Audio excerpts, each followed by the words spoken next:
ಎಲ್ಲರಿಗೂ ನನ್ನ ನಮಸ್ಕಾರ. ಗುರುಬ್ರಹ್ಮ ಗುರುವಿಷ್ಣು ಗುರುದೇವೋ ಮಹೇಶ್ವರ, ಗುರುರ್ ಸಾಕ್ಷಾತ್ ಪರಬ್ರಹ್ಮ, ತಸ್ಮೈ ಶ್ರೀ ಗುರುವೇ ನಮಃ.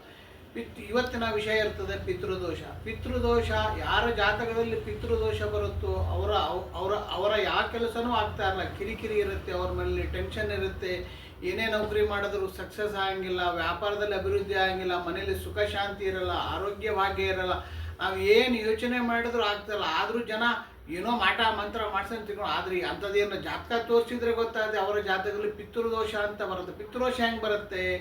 ನಿಮ್ಮ ವಂಶದಲ್ಲಿ ಯಾರಾದರೂ ದುರ್ಮರಣಕ್ಕೆ ಸತ್ತಿದ್ರೆ, ನೇಣಾಕೊಂಡು ಆಕ್ಸಿಡೆಂಟ್ ಆಗಿ ಸಣ್ಣ ವಯಸ್ಸಿಗೆ ಸತ್ತೋರ ಆತ್ಮಗಳಿಗೆ ಮೋಕ್ಷ ಇರಲ್ಲ. ಅವು ಆತ್ಮಗಳು ಮೋಕ್ಷ ಸಿಗಲಿಲ್ಲ ಅಂದರೆ ಅವು ನಿಮ್ಮ ಜೊತೆನೇ ಇರ್ತದೆ, ನಿಮಗೆ ಕಿರಿಕಿರಿ ಮಾಡ್ತದೆ. ಯಾವ ಕೆಲಸನೂ ನೀವು ಆಗಕ್ಕೆ ಬಿಡೋಂಗಿಲ್ಲ. ನೋಡಿ, ನಿಮ್ಮ ಮನೆಯಲ್ಲೇ 4 ಜನ ಕೂತು ಮಾತಾಡಬೇಕಾದ್ರೆ ವಿತಿನ್ ಸೆಕೆಂಡಲ್ಲಿ ಮನೇಲಿ ಗಲಾಟೆ ಆಗತ್ತೆ, ಕಿರಿಕಿರಿ ಆಗತ್ತೆ, ಸುಖ ಶಾಂತಿ ನೆಮ್ಮದಿ ಕೆಡೋದಿಲ್ಲ, ಕೆಟ್ಟೋಗ್ಬಿಟ್ಟಿರ್ತದೆ. ತಂದೆ ಮಗನೇ ಆಗಿಲ್ಲ, ಮಕ್ಕಳಿಗೆ ತಂದೆಗಾಗೋದಿಲ್ಲ, ಅಣ್ಣ ಹೆಂಡತಿಗೆ ಒಂದು ಸಮಸ್ಯೆ ಆಗೋ ಪುರುಷ ಇನ್ನೊಂದು ಸಮಸ್ಯೆ ಇರ್ತದೆ. ಅದು ಬರೋದೆಲ್ಲ ಪಿತೃದೋಷದಿಂದ. ಈ ಪಿತೃದೋಷಕ್ಕೆ ನೀವು ಶಾಂತಿ ಮಾಡಿಸ್ಕೊಂಡು ಅವು ಆತ್ಮಗಳಿಗೆ ಮೋಕ್ಷ ಕೊಟ್ಟರೆ ನಿಮ್ಮ ಮನೆಯಲ್ಲಿ ಸುಖ ಶಾಂತಿ ನೆಮ್ಮದಿ ಎಲ್ಲದೂ ಕೆಲಸ ಆಗುತ್ತೆ. ಇಲ್ಲದ್ರೆ ಯಾವ ಕೆಲಸನೂ ಆಗಲ್ಲ.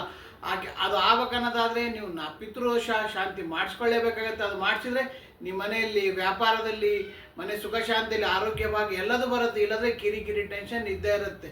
ಆಸಕ್ತರಿದ್ದವರು ಈ ನಂಬರಿಗೆ ಕಾಂಟ್ಯಾಕ್ಟ್ ಮಾಡಿ, ಅದನ್ನು ಆಮೇಲೆ ಅಡ್ರೆಸ್ ಕೊಟ್ಟಿರ್ತೇನೆ ನಾನು, ನಾರಾಯಣ್. ಅದ್ರ ಪಿತೃದೋಷ ಶಾಂತಿ ನಾವು ಮಾಡಿಸ್ಕೊಡ್ತೀವಿ.